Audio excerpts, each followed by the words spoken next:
Prachi, welcome to Strategy Simplified. I'm excited to get to learn more about you today. Thanks for being on.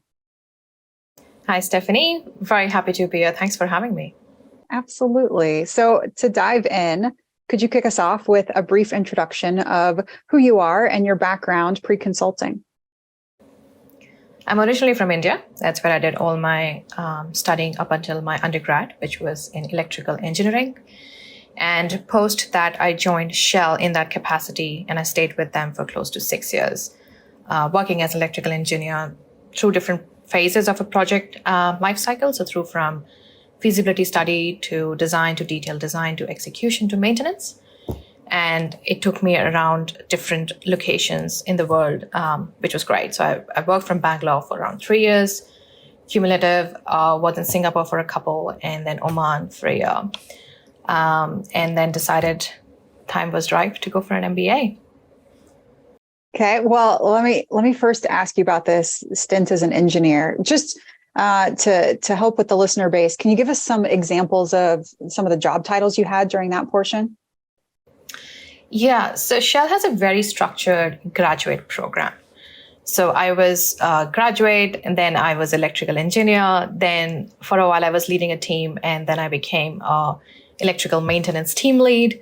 And then I again came back as electrical engineer, but with more responsibility or a higher job grade, which was an internal system that Shell used. But yeah, it was very much an engineering focused journey with Shell. Okay, got it. So engineering undergrad degree, not too much of a pivot, but diving into that specialty out of undergrad.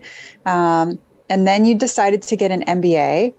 Why an MBA? Why then? And what was that experience like? So it was 6 years at Shell when I thought, yep, MBA would be a good thing to explore. To be honest, I was looking at both MS and MBA. And with Shell, I was very lucky in that I got a whole lot of diverse experience, even within the engineering space, in the sense of working with people from across the globe, working in different locations. So it was pretty much like a different job every year, a couple of years. And I had had an experience of leading a team of 5 people in Singapore, and I found it very rewarding. And that was the kind of path I wanted to go into, where I could lead a team. After that stint finished, I came back to Bangalore, and I was trying to chart out a path within Shell that would take me slightly away from engineering, but more into the business side of things, or more almost into a central role within the organization. And at that point, there was an oil prices dip that had happened, plus the environment and whatever I could find out within Shell didn't quite was giving me an opportunity to develop at a pace that I wanted to. And decided that MS would take me deep into engineering, which was something I decided I would like to move away from and rather broaden my skill set. So MBA seemed like a great option. And it was also something that I had chatted to a lot of people within Shell who had done, and they spoke very highly of the experience and what it had given them. So decided to apply for it, was lucky enough to get into LBS, and it was a good experience. I'm glad that I knew, or I had an idea of what I wanted out of the experience, and that kind of helped, because it's very easy to get overwhelmed in an MBA with the amount of activities and courses and networking that's going on. It got me what I wanted, and I actually did my MBA with my partner, so that was also a very nice experience that we got to spend some time together. But yeah, it was great. I love that. I want to dive in there a little bit more. If you take yourself back to that period in your life and that thought process, what I hear you saying, and I'm sure it's more complex than this, but you've now progressed through the ranks at Shell and electrical engineering. You have identified that you enjoy people leadership. You like maybe project-based work. You want to pivot at least somewhat from tech towards the business angle of things. That combination, did that already give you at that point in time an indicator that strategy consulting could be interesting? Or was it just, let me go for an MBA and let me figure out what else is out there? I actually went in with an initial goal of moving into operations management. So what I like is things working smoothly, or one of the things I really like is figuring out the inefficiencies, figuring out how things can work better. And I was an engineer, that made sense. I could connect with it. There is a fixed set of variables. You have one answer to an equation, and that's great. That was my goal when I first went into consulting and into MBA. And more than that, it was just about being in a position where I could make the decisions that I was working on executing in my role.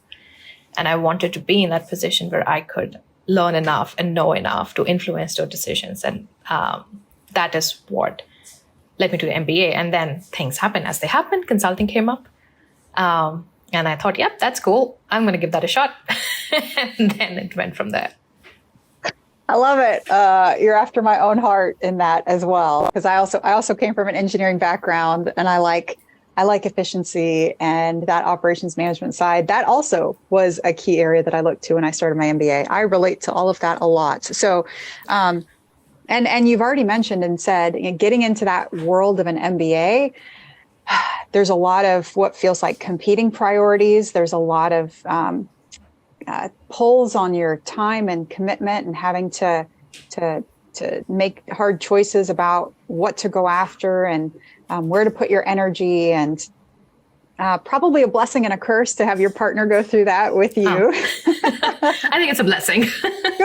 Good. I'm glad to hear that. It's just so much going on. In the midst of things, you learned more about strategy consulting. You decided to try that out. And of course, as a probably starting off, that first piece was getting to know the firms and going through the interview process. What do you remember about that for yourself? I remember very clearly the first event that I went to, which was held by BCG.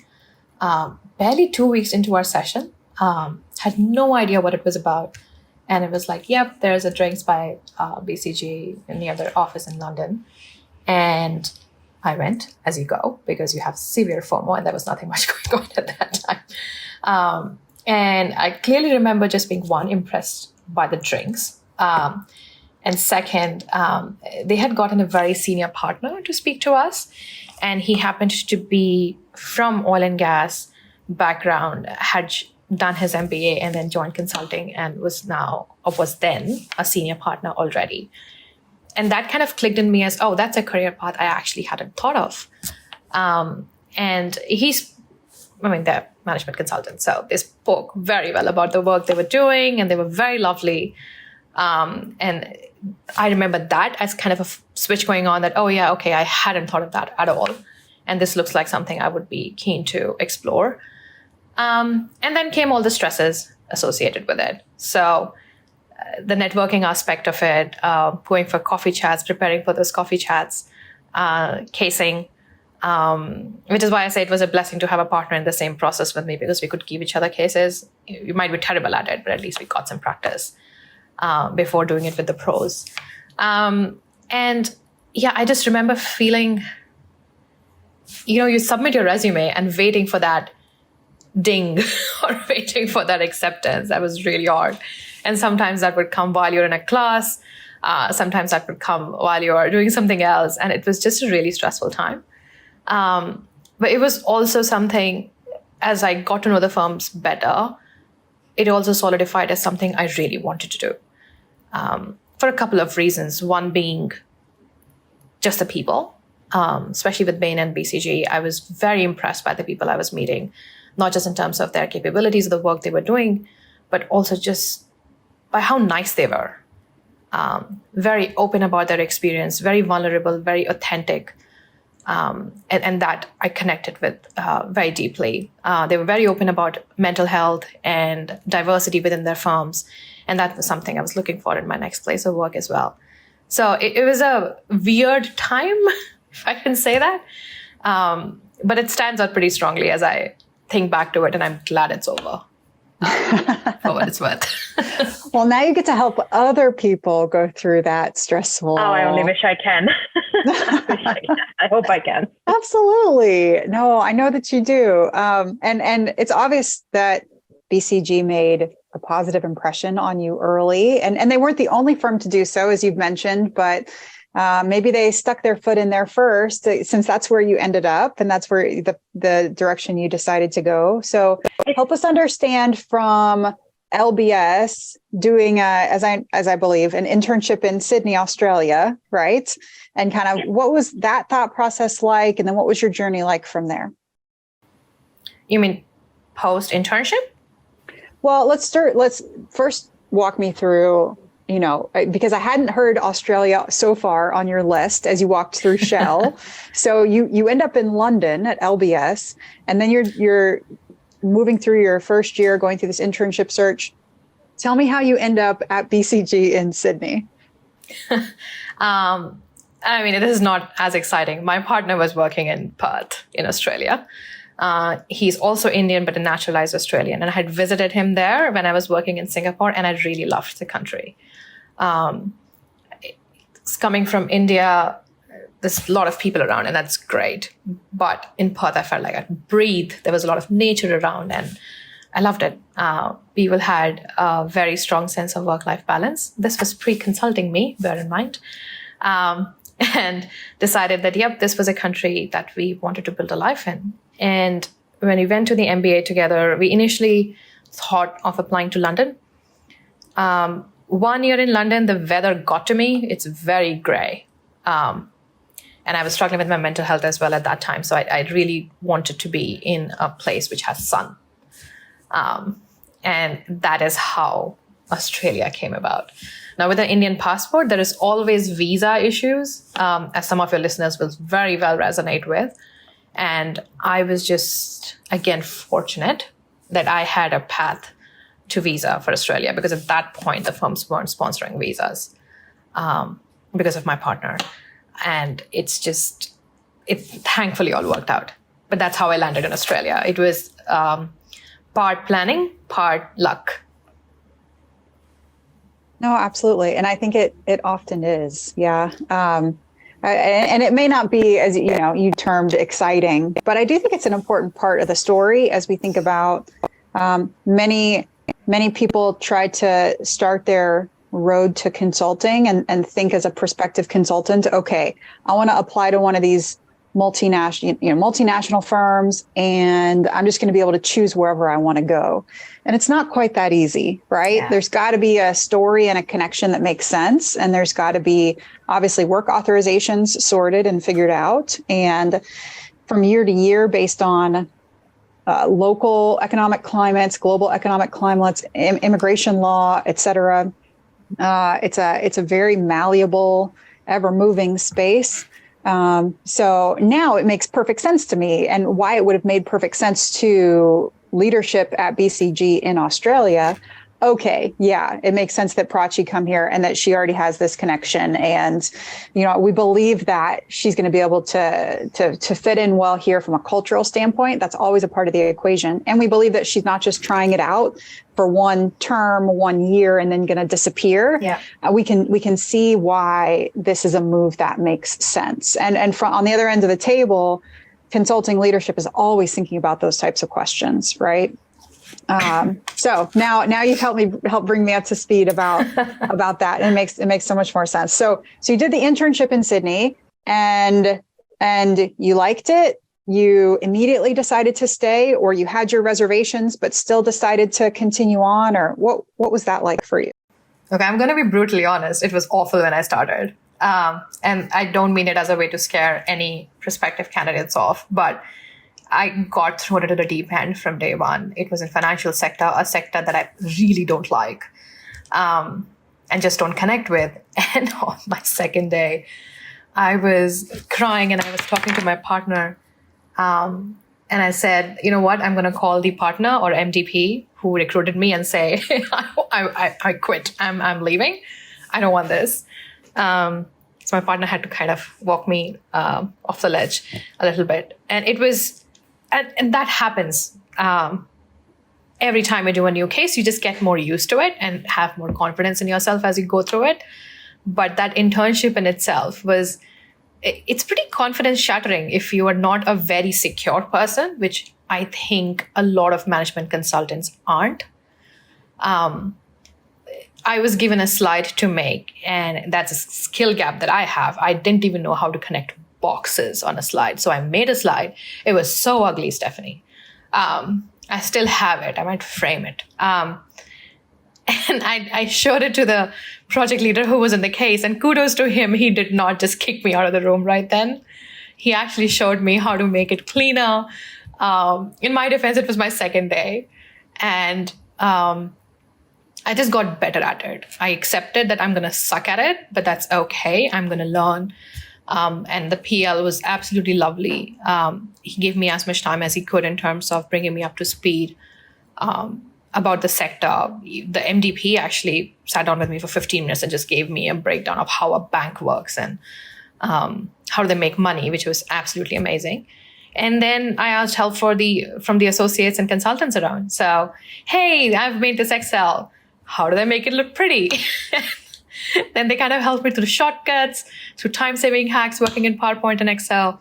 And that saved hours of time. I'm not even exaggerating. Just simple tricks with the PowerPoint and Excel was, oh my God, life-changing. And then given that BCG is very strong or very committed to regular feedback, it did two things. One, it kind of reassured me that I wasn't burning the house down.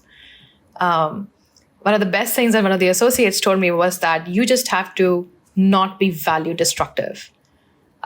You can be null, that's fine. No one expects you to be value positive. Just don't be value destructive. I was like, yep, I can do that.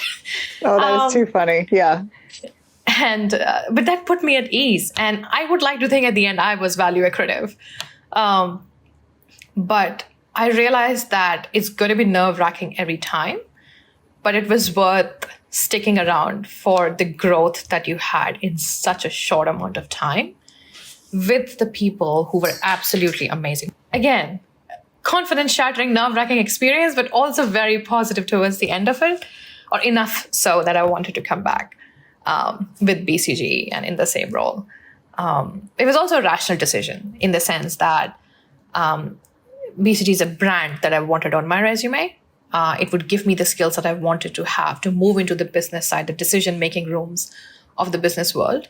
And it gave me an entry into the Australian market.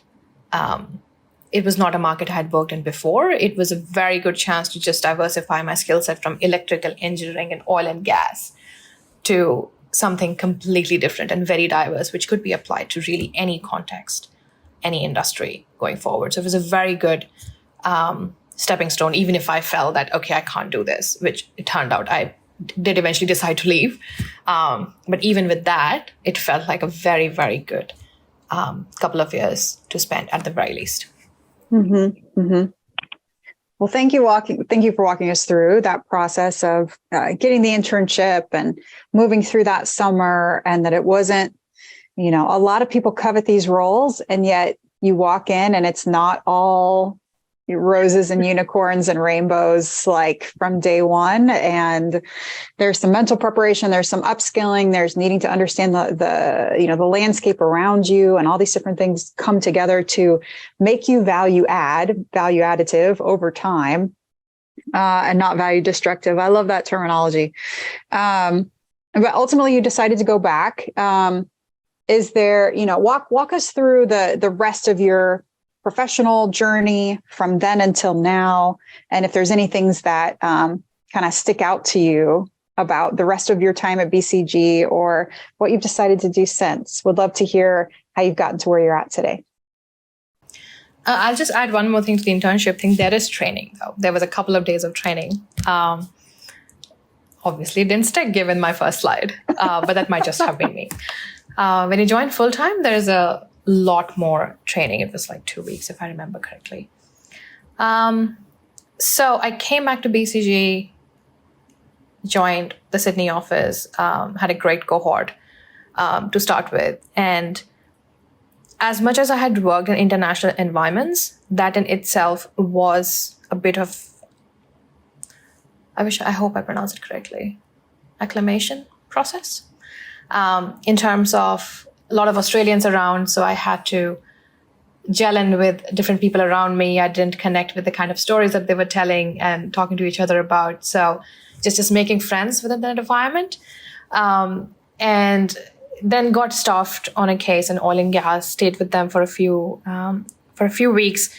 but then also did mining, also did healthcare, also did not-for-profit, and then oil and gas again. And then also led a report on gender diversity international level for oil and gas industry. So I think it's the human brain, or even just my personality. I remember the lows a lot more clearly than I remember the highs.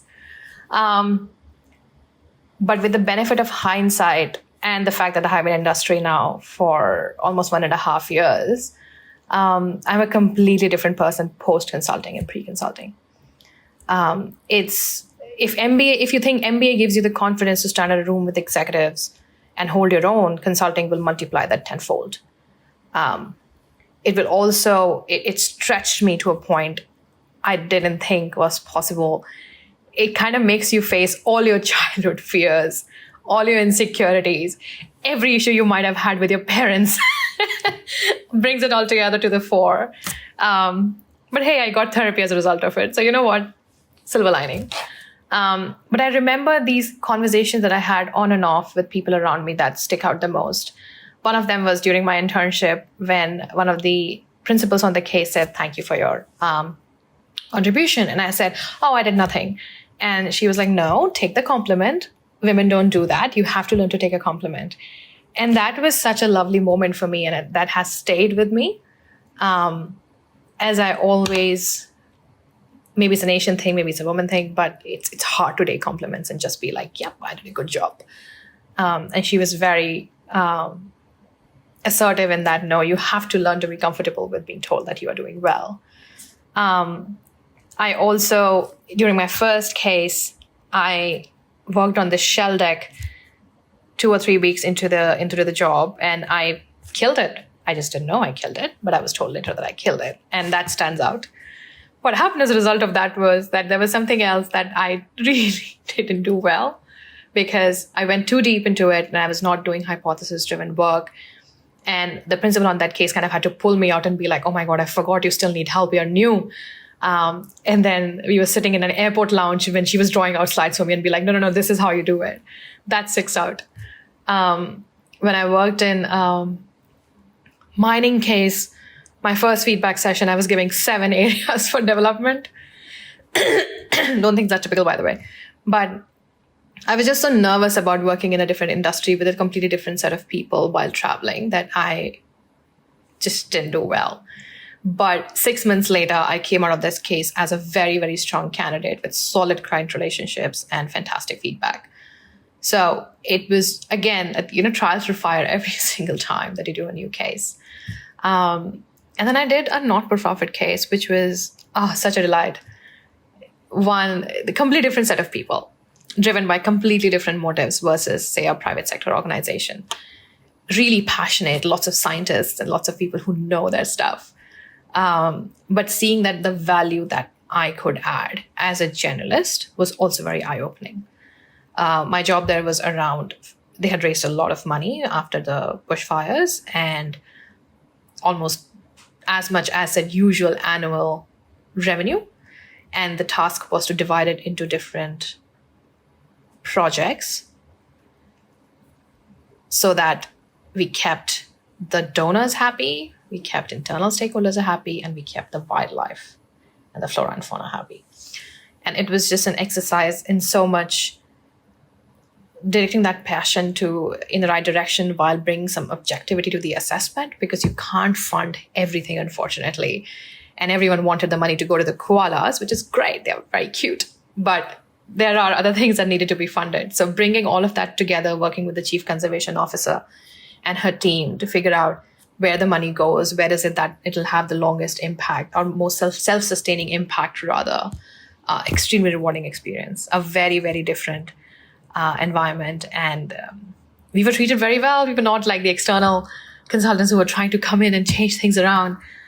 They were very happy for our help, and very clearly we added value. And then for me, it was a moment of realization in terms of that even within a room full of experts, my skill set can add solid value, which is appreciated. And that was a validation almost of the time that I had spent in consulting and the decision I had taken, because you rethink that decision after every project. But kind of the feedback at the end of it and how you feel keeps you going. You asked me about what happened after that. It was a combination of things. I wanted to move back into the energy industry. So electrical engineering is something I really enjoyed, and I like geeking out over it. I kept close to the energy industry, more so with the electricity part of things and the oil and gas, because my degree and my knowledge is more relevant to that side of things versus the oil and gas side of things. So I was looking to get back into that industry, and Australia being the kind of market that it is, you don't always get to pick and choose which projects do you want to specialize into. And with my mental health, it seemed like I needed to take some time or just have more time in my life to work on my mental health. And BCG was, by the way, insanely supportive.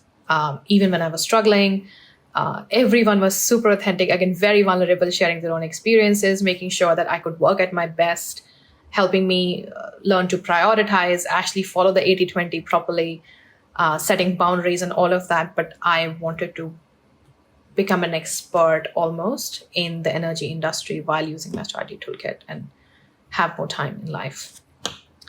And that took me to Transgrid, where I am now, which is I'm in New South Wales, state of Australia, and they are the transmission company. It's a regulated monopoly for the state, and I work as a strategy manager. What that means is that I was working with the next BCG head of strategy around thinking about how Transgrid could take a step forward in the energy transition. Australia is, as is the rest of the world, is an accelerated transition to net zero, or one would hope.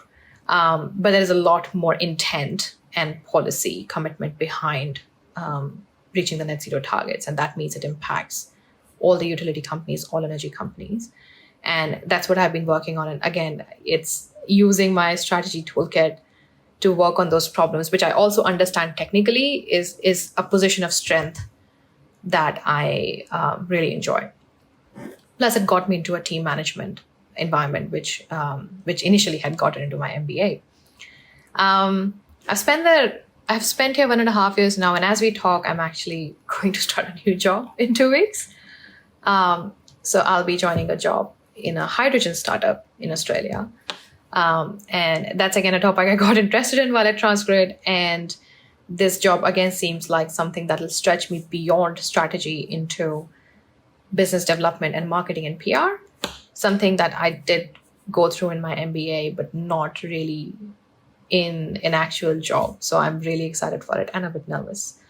But yeah, just using the same skill set and the confidence that consulting gives you in terms of, what you can throw me anywhere, I'll figure it out. It's going to suck for a while, but it'll be fine. And you leave with a network which is very supportive.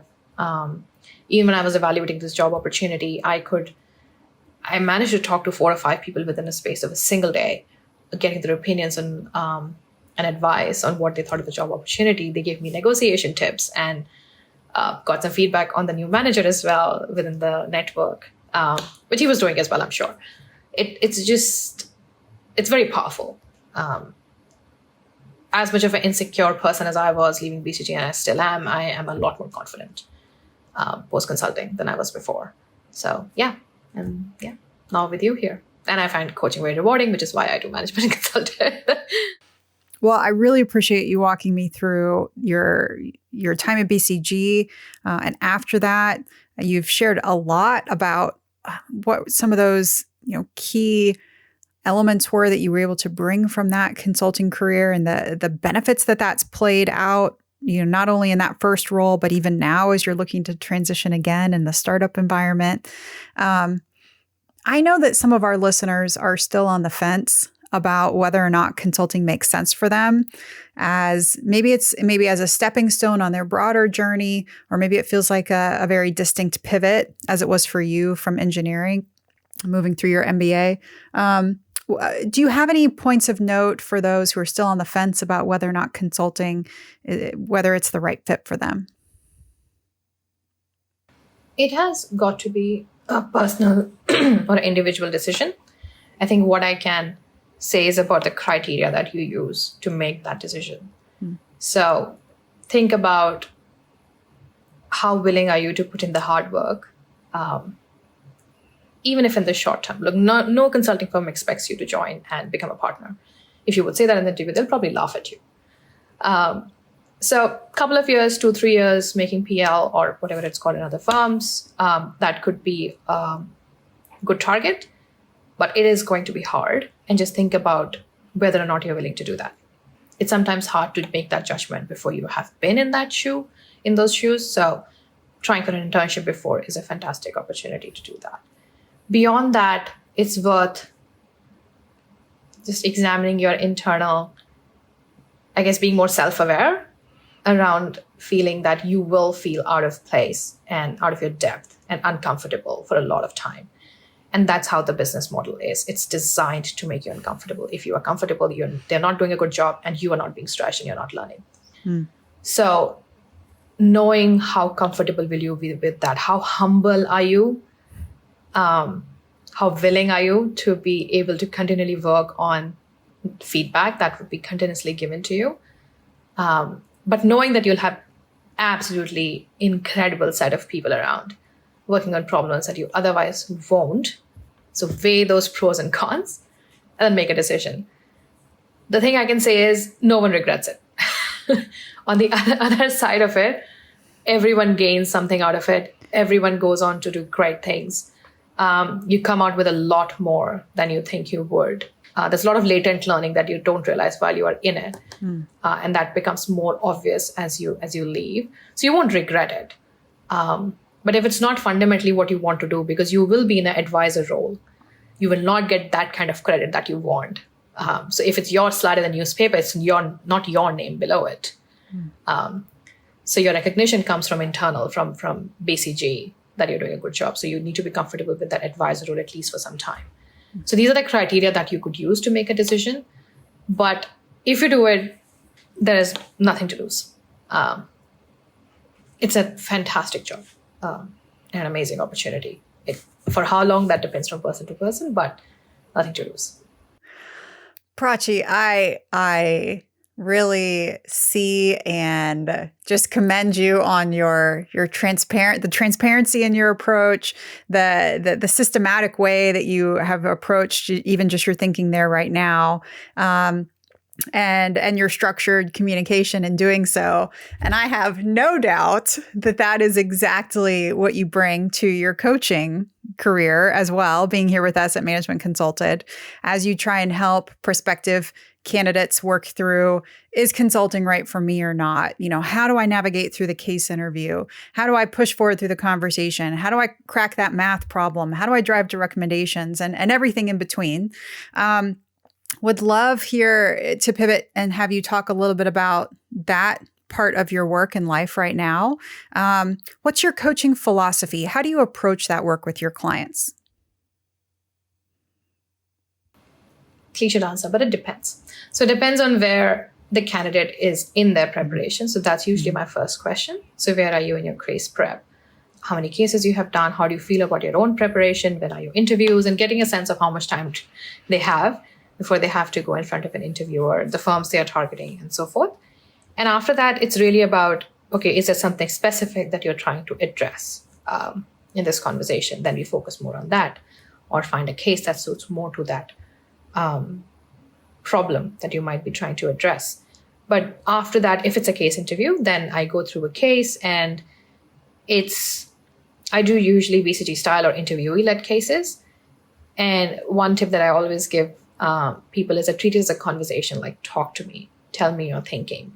Interviewers do God knows how many cases in a single day. If you're too quiet, they'll get bored. So keep them engaged and relax, be personable, because we're also trying to judge whether you can be put in front of a client.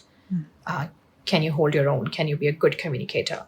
So all of that. And when I run the case, post it, I give feedback in terms of discrete elements of case. So through from recap of the case prompt to clarifying questions, structuring, chart reading, math, recommendations.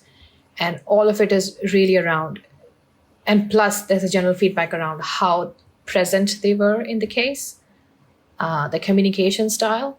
Like some people get really worried about it and hold themselves back, and their natural communication comes out only after it when they're talking to me. And I'm like, no, that's what I want to see in the case. And it's easier said than done. The MDP I was interviewing with had to really tell me. He was talking to me in the fit questions, and I was nice and relaxed. And then he said, okay, now let's do a case. And I think I physically tensed up.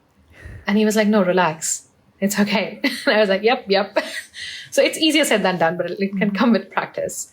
But that's the approach I take. If it's fit, then I ask people to think about some popular questions that are asked, or think about top 5 to 10 experiences of the professional life. Note them down if they can, and then we go through it together. And then I try to help them structure it into the star format, or really sometimes help them to scale up the impact that they're communicating. Lots of humble people in this business, especially those from Asian backgrounds. And sometimes I have to be like, no, you have to sell yourself. You did a great job. Just multiply it tenfold in how you are saying it, because you did do it. So a lot of it is around that as well. But that's the approach I take. It's very flexible based on the candidate needs and what they're looking to get out of the session. But I just try to be there for them in whatever way or form they need. Absolutely. A bespoke approach. Are there certain types of problems or issues that you really love helping candidates work through? I love working with people on their fit. It's something people overlook. It's something women and people of Asian backgrounds struggle with. And I feel like because the math is not a problem quite often for these candidates. It's the communication. It's how they're coming across in the interview is where we end up being a bit on a back foot. English might be the second, third, fourth language in these cases. And just being really focused on fit sometimes is very valuable. And I really enjoy that, because I have had a lot of help in that area as well. When I joined the MBA, I realized that I had done a lot of cool stuff in my life that I was just completely underselling. And I realized that only after listening to other people in my cohort and be like, hey, I've done something like that, but I never talk about it. But I don't mention it. And just bringing out those aspects in a person's journey is something I really enjoy. And if that helps them become more confident or be more sure of themselves in the process and compete with others, it's very, that's the part I find best. Those behavioral questions cannot be overlooked. Absolutely. I love that is a focus area for you. But of course, willing to and able to work with candidates on any number of challenges that they're facing. 100%. I really appreciate you walking us through your journey, your learnings, your insights. You threw in a lot of best practices and tips there as well, kind of from start to finish through the case interview journey as you were talking through it. I am sure, Prachi, we have piqued the interest of some people listening to this podcast to want to work with you. Given your, you are a global citizen, you have had a diversity of experiences. And so if there's folks that want to learn more and want to work with you, what would you tell them? Log into Management Consultant website, go to my calendar and find a slot. I am in Sydney or Australian East Coast, so timing can be a bit of a challenge. Usually when people reach out to me, if they can't find a slot, I can work something out. I just can't put those slots on the calendar because I have to move things around. So if you can't find a time that suits you, please reach out. Let me know a time zone and I'll try to work something out. It's just not a very amenable time zone with respect to the rest of the world. But that's the process. Love it. Love it. Well, we have something of a Strategy Simplified tradition to be able to end off our conversations with some fun questions to get to know you even a little bit better on a personal level. So if you'll indulge me here as we wrap up, have a couple of things teed up. Prachi, if you could share, what is one thing that you're consuming right now that inspires you? Something you're listening to, something you're reading, or something you're watching? So I am reading and listening to this book called Cradle, Cradle. It's by Will White. It's a progression fantasy novel series. And it's something that I got introduced to and I really like it. It's not serious literature. I am a fiction reader. I cannot for the life of me read Thinking Fast and Slow and that kind of stuff. I feel like I get enough exposure to that in my work life. So outside of it, I try to stick to things that don't stress me out. And Cradle is the audible video. The audible audio is by this guy called Travis Baldry, and he's done a phenomenal job of reading it. The voices he does, the accents he does in reading it, they are absolutely amazing. Essentially, it's a story about a guy who starts from nothing and then progresses into becoming like a really, really strong person. It's Harry Potter times 10, pretty much. So that's what I'm reading and listening in my spare time. I even sleep to it. It helps me focus, not think about anything else, and then I fall asleep. So yeah, for what it's worth, that's what I'm reading. I love it. I love it. Well, that in your interests is already one fun fact about you, but I wonder if you could share another. What's another fun fact about you, something that we haven't heard about or learned yet today? Oh, I got into wine when I was 25, when I first visited Australia. And I guess it's a thread through my experiences that I really like to learn and just know more. So I recently passed my level 3 in wine, spirits and education trust qualification. It's run out of London. So yeah, I can now teach wine as well. Oh, congratulations. Oh, that's lovely. What a fun skill set to have. Another base of knowledge. I am sure that there are still professional settings that you can wow people with that knowledge. But yeah, what a fun personal hobby.